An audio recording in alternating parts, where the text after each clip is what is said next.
Morning student. देखिए पिछले videos में हम लोगों ने पार्ट ऑफ सेंटेंस को डिस्कस किए थे, जिसमें सब्जेक्ट और प्रेडिकेट होता है। सब्जेक्ट का जो सब हेडिंग्स वगैरह है, सब्जेक्ट में क्या क्या आते हैं, वो सब जो है हम पिछले वीडियोस में आप यहाँ डिस्कस किए थे। अब जो है इस वीडियोस में हम प्रेडिकेट के विषय में डिस्कस करेंगे, जिसमें प्रेडिकेट का जो वर्ड था सब हेडिंग वो भी हम डिस्कस कर चुके हैं। अब जो है प्रेडिकेट में 4 पॉइंट्स बचे हैं। जो नंबर 1 जो था वर्ड, जो हम पिछले वीडियोस में आपको समझा चुके हैं। अब यहाँ number 2 indirect object, direct object, complement और इन्फिनिटिव और जेरंड क्या होता है उसको हम समझेंगे। Okay, now first of all we try to understand the object. हम लोग पहले ही फर्स्ट वीडियोस में जो basic structure of the sentence था उसमें हम लोग डिस्कस किए थे शायद, कि हम सेंटेंस को subject plus verb plus object यानी कि इस फॉर्मेशन में हमेशा बनाते हैं। तो ऑब्जेक्ट क्या होता है? ऑब्जेक्ट वो होता है जो सब्जेक्ट जो है एक्शन रिसीव करता है, ओके। सब्जेक्ट का क्या करता है? एक्शन रिसीव करता है। तो उस शब्द को हम ऑब्जेक्ट कहेंगे जो सब्जेक्ट का एक्शन जो है रिसीव किया जाता है, तो उसको क्या कहेंगे? हम ऑब्जेक्ट कहेंगे। Is it clear? Now let इसी ऑब्जेक्ट के विषय में अब देखिए कि प्रेडिकेट जो है, हम लोग प्रेडिकेट के विषय में पढ़ रहे हैं, तो ध्यान एक बात को हमेशा दीजिएगा कि वर्ब के बाद जितने भी वर्ड्स आते हैं, वर्ब के बाद चाहे वो मेन वर्ब हो या हेल्पिंग वर्ब हो, यानी वर्ब के बाद जितने भी वर्ड्स आते हैं वो सब ये होता है। जैसे कि पहले हम लोग डिस्कस कर चुके थे प्रीवियस वीडियोस में, वर्ब होता है, उसके बाद में इनडायरेक्ट ऑब्जेक्ट होता है, डायरेक्ट ऑब्जेक्ट होता है, कॉम्प्लीमेंट होता है और इन्फिनिटिव और जेरंड होता है। तो ये प्रेडिकेट पार्ट का थी। तो प्रेडिकेट पार्ट कहाँ से स्टार्ट होता है? वर्ब के बाद, या तो वो मेन वर्ब हो या तो हेल्पिंग वर्ब हो। ये आप लोगों को ध्यान में रखना जरूरी है। तो हम उसी वर्ब के बाद जितने भी पार्ट है उसी को हम यहाँ डिस्कस करने जा रहे हैं। आप लोग थोड़ा ध्यान से सुनिएगा। देखिए इनडायरेक्ट ऑब्जेक्ट, ऑब्जेक्ट क्या होता है? यानी ऑब्जेक्ट वो होता है जो सब्जेक्ट का एक्शन जो है रिसीव करता है, उस वर्ड को हम ऑब्जेक्ट कहते हैं। अब ऑब्जेक्ट जो है वो 2 प्रकार के होते हैं, एक को कहते हैं इनडायरेक्ट ऑब्जेक्ट, दूसरे को कहते हैं डायरेक्ट ऑब्जेक्ट। अब ये इनडायरेक्ट ऑब्जेक्ट या डायरेक्ट ऑब्जेक्ट क्या होता है उसको समझने की कोशिश कीजिए। अगर हम कोई भी एग्जांपल देते हैं, अगर डायरेक्ट और इनडायरेक्ट ऑब्जेक्ट में देखिए, हम कोई भी अगर देंगे, जैसे कि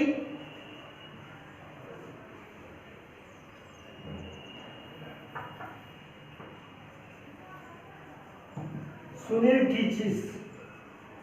teaches you English, Sunil teaches you English. अब देखिए यहाँ सेंटेंस है सुनील टीचेस यू इंग्लिश। तो देखिए यहाँ पे प्रेडिकेट कर रहे हैं हम। फिर एक बार आपको रिमाइंड कर रहे हैं कि प्रेडिकेट में वर्ब या हेल्पिंग वर्ब के बाद जितने भी वर्ड्स आते हैं ये सब होते हैं। एक verb, indirect object, direct object, complement और इन्फिनिटिव और जेरंड आते हैं। तो वर्ब के बाद ही हम लोग जो भी बात यहाँ समझाएंगे वो वर्ब के बाद ही होगा, ध्यान दीजिएगा। तो यहाँ एक सेंटेंस है, एग्जाम्पल के तौर पर लिए हैं, जैसे Sunil teaches you English. Is it clear? Now अगर हम इस सेंटेंस में कोई भी प्रश्न करे, किसको लेकर के? वर्ब को लेकर के। किसको लेकर के? वर्ब को लेकर के कोई भी अगर प्रश्न करे, किससे? whom या who, ओके।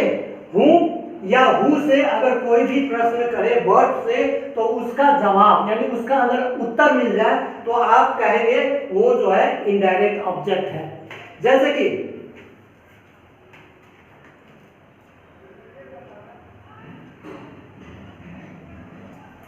अब देखिए यहाँ इसमें whom से क्वेश्चन आएगा, whom Sunil teaches English.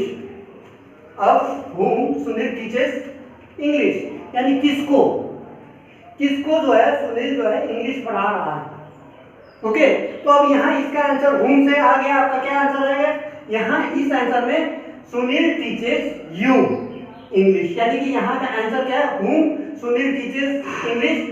You, यानी उसको। तो यहाँ शब्द आपका आंसर क्या आ रहा है? यू, यू आ रहा है आंसर। प्रश्न जो पूछे गए थे उसका आंसर यू आ रहा है कि नहीं? Yes. whom Sunil teaches English, तो Sunil teaches English to you, यानी किसको? उसको। तो यहाँ यू जो शब्द आ गया है वो क्या हो गया? आंसर हो गया उस सब क्वेश्चन का। तो यू जो हो गया वो क्या है? Indirect object. समझ रहे हैं ना? तो किसी भी प्रश्न अगर इस तरह का सेंटेंस हो, कोई भी सेंटेंस हो, उसमें अगर whom या who से ओके क्वेश्चन पुट अप कीजिएगा वर्ब में और उसका आंसर आपको मिल जा रहा है वर्ब पार्ट में, यानी प्रेडिकेट पार्ट में, तो आप उस शब्द को हम क्या कहेंगे? Indirect object. Is it clear? तो अब एक बात, अगर इस तरह से आपको समझ में नहीं आता है तो दूसरे तरीका भी हम आपको सिखा देते हैं, वो आप हमेशा ध्यान में रखिएगा। वो ये कि इनडायरेक्ट ऑब्जेक्ट जो है हमेशा क्या होता है? लिविंग थिंग्स से रिलेटेड होता है, लिविंग थिंग्स से रिलेटेड होता है। तो अगर ऑब्जेक्ट में जो भी लिविंग थिंग से रिलेटेड आ जाए, जैसे यू, मी, ही, सी, तो इस तरह से अगर आ जाए तो वो लिविंग थिंग्स में आ जाए, क्योंकि वो मनुष्य के लिए प्रयोग होते हैं, है कि नहीं? तो वहां पे आप आंख बंद करके ये कहिएगा कि वो जो है क्या है? इनडायरेक्ट ऑब्जेक्ट है। क्या है? इनडायरेक्ट ऑब्जेक्ट, यानी कि जो भी लिविंग थिंग्स से रिलेटेड अगर ऑब्जेक्ट में आ गया वर्ड तो वो समझिए कि क्या है? इनडायरेक्ट ऑब्जेक्ट ना। उसी तरह से हम यहाँ पे दूसरे पॉइंट लेते हैं, वो पॉइंट है डायरेक्ट ऑब्जेक्ट। अब डायरेक्ट ऑब्जेक्ट क्या होता है उस पर ध्यान देते हैं। तो इसी एग्जाम्पल को फिर दूसरी तरह से समझते हैं।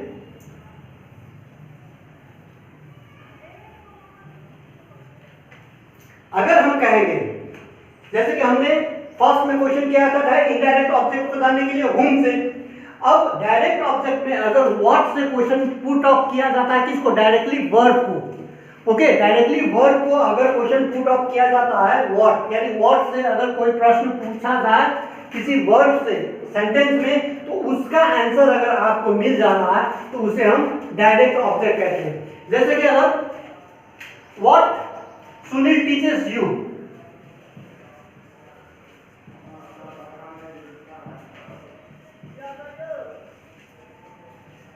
Teaches you. अब ये देखिए, ये प्रश्न हो गया व्हाट सुनील टीचेस यू, तो क्या क्या पढ़ा रहा? तो आपका आंसर क्या आ रहा है? English, isn't it? वो क्या पढ़ा रहा है? वो क्या पढ़ा रहा है? इंग्लिश पढ़ा रहा है। तो ये इंग्लिश आया आंसर, इसका इस प्रश्न का आंसर आया इंग्लिश। तो ये इंग्लिश जो हो जाएगा आपका क्या हो जाएगा? Direct object. क्या हो जाएगा? Direct object. Is it clear? Now अब दूसरी बात, यानी दूसरे तरीका से अगर आपको पहचानना हो डायरेक्ट ऑब्जेक्ट क्या होता है सेंटेंस में, तो आप ध्यान रखिए कि डायरेक्ट ऑब्जेक्ट हमेशा नॉन लिविंग थिंग्स से रिलेटेड होता है। Okay, non living things. अब ये लिविंग थिंग्स और नॉन लिविंग थिंग्स तो शायद आप लोगों ने साइंस में पढ़ा होगा, तो इसके विषय में आपको अच्छी तरह से याद होगा कि लिविंग थिंग्स क्या है और नॉन लिविंग थिंग्स क्या है।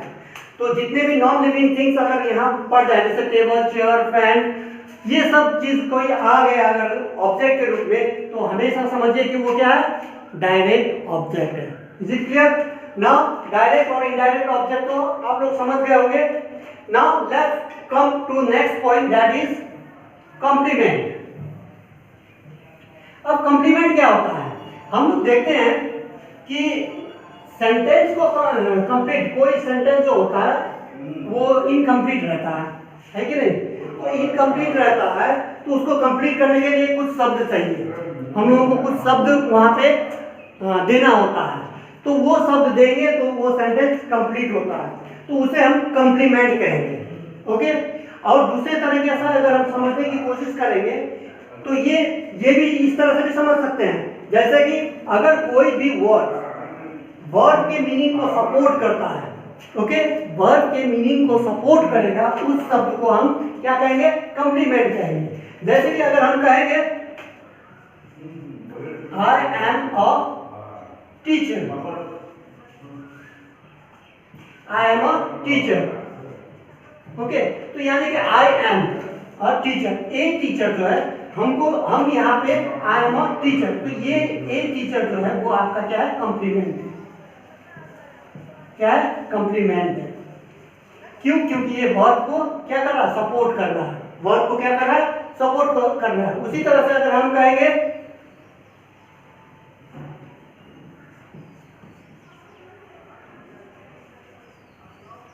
he teaches mathematics, he teaches mathematics। अब यहाँ देखिए he teaches mathematics, तो यहाँ पे अब ये मैथमेटिक्स जो है वो क्या हो गया, कॉम्प्लीमेंट हो गया। किसको, इसे वर्ब का जो है क्या कर रहा है, सपोर्ट कर रहा है, meaning. Okay, he teaches mathematics, तो यहाँ वर्ब को सपोर्ट कर रहा है मैथमेटिक्स सबसे, तो इसको भी हम क्या कहेंगे, कॉम्प्लीमेंट कहेंगे। ओके, तो इस तरह के जो वर्ब के मीनिंग को सपोर्ट करते हैं जो शब्द, उसे हम कॉम्प्लीमेंट कहते हैं।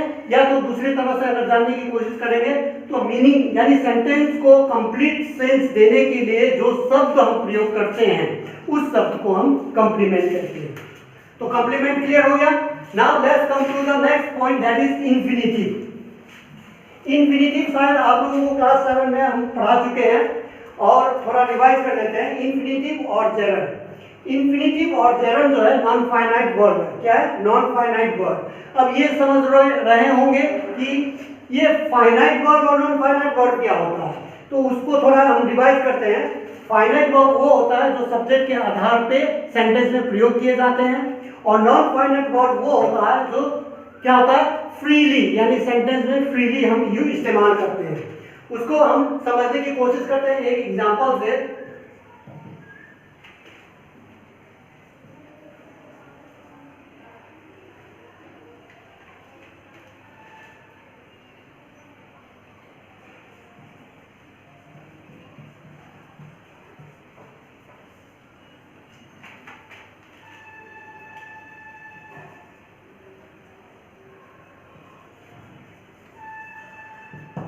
He wants to play a match। अब देखिए यहाँ पे ये ही जो है आपका सब्जेक्ट है, want जो है वर्ब है, to play भी वर्ब है, और ये ऑब्जेक्ट है।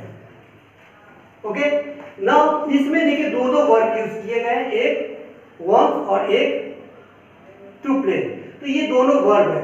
लेकिन अंतर क्या है, ये वर्ब को हम फाइनाइट वर्ब कहेंगे, फाइनाइट वर्ब कहेंगे, और इसको नॉन फाइनाइट वर्ब कहेंगे, नॉन फाइनाइट वर्ब कहेंगे। अब क्यों, कारण क्या है, तो देखिए ये वर्ब जो इस्तेमाल किया गया है ये सब्जेक्ट के आधार पे किया गया है, तो हम ये कह सकते हैं जो वर्ब सब्जेक्ट के आधार पे सेंटेंस में प्रयोग किए जाते हैं वो फाइनाइट वर्ब है, और जो वर्ब सब्जेक्ट के आधार पर प्रयोग नहीं किए जाते हैं, फ्रीली यूज किए जाते हैं सेंटेंस में, उसे नॉन फाइनाइट वर्ब कहते हैं।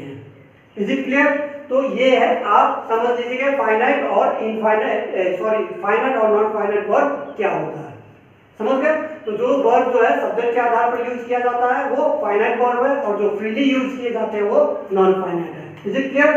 नाउ ये समझ गए होंगे। अब देखिए कि इसको बनाने का तरीका क्या होता है, फाइनाइट और इन्फिनिटिव और जेरंड। तो देखिए इन्फिनिटिव को बनाने के लिए हम यहाँ पे ऑलरेडी लिख चुके हैं। इन्फिनिटिव को बनाने के लिए मेन वर्ब जो होता है, यानी V1 फॉर्म ऑफ वर्ब जो होता है, उसमें अगर हम टू को ऐड करेंगे तो वो इन्फिनिटिव बन जाता है। क्या बन जाता है? इन्फिनिटिव। जैसे कि अगर हम कहेंगे टू, अब V1 फॉर्म जो है अगर प्ले कर देंगे तो क्या होगा, टू प्ले, तो ये इन्फिनिटिव बन गया, है कि नहीं? तो ये टू प्ले जो है वो क्या, तो इसी तरह से जितने भी V1 फॉर्म के वर्ब है उसमें टू ऐड करने के बाद आपको इन्फिनिटिव बन जाता है। Okay, now gerund. जेरंड में क्या होता है, इसको भी क्या करते हैं, V1 फॉर्म में अगर हम ing यानी V1 फॉर्म ऑफ यानी बेस फॉर्म ऑफ वर्ब में अगर ing हम ऐड करते हैं तो वो क्या बन जाता है, जेरंड बन जाता है। जैसे कि अगर हम कहेंगे प्लेइंग, PLAY प्लस ING, तो ये क्या हो गया, प्लेइंग। अब देखिए प्लेइंग बन गया, और ये जो हो गया जेरंड कहलाता है। और इंफिनिटिव में जो है टू को जो है ऐड कर देना है फर्स्ट फॉर्म ऑफ वर्ब से, जो टू प्ले हो जाता है। तो ये इंफिनिटिव हो गया और ये जेरंड हो गया। अब दूसरी बात ध्यान में रखने के लिए आप लोगों को एक बात और ध्यान में रखना है, क्या कि जेरंड जो होता है वो वर्ब होता है। जेरंड क्या होता है? वर्ब। हम ऑलरेडी आप लोगों को बता चुके हैं, इंफिनिटिव और जेरंड जो है वर्ब होता है, नॉन फाइनाइट वर्ब होता है। तो जेरंड जो है, जेरंड वर्ब को जेरंड कब कहेंगे? जब वो सब्जेक्ट के आधार पे प्रयोग किए जाते हैं। यानी कि वो वर्ड, नॉन फाइनाइट वर्ब, जब वो सब्जेक्ट के रूप में यूज किया जाए तभी उसको जेरंड हम कहेंगे। जैसे कि एग्जांपल के तौर पर अगर हम कहेंगे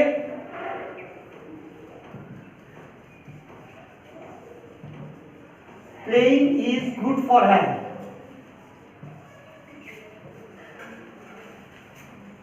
playing is good for health. तो देखिए यहाँ प्लेइंग जो है सब्जेक्ट के रूप में आ गया है, लेकिन एक्चुअली ये नाउन या प्रोनाउन नहीं है। हम आपको पहले ही बता चुके हैं सब्जेक्ट जो हमेशा होता है नाउन या प्रोनाउन होता है, लेकिन यहाँ सब्जेक्ट जो है एक वर्ब है और ये वर्ब जो है वो क्या कहलाता है? जेरंड। तो यहाँ वर्ब जो है किसके रूप में प्रयोग किया गया है? सब्जेक्ट के रूप में। तो इसे हम क्या कहेंगे?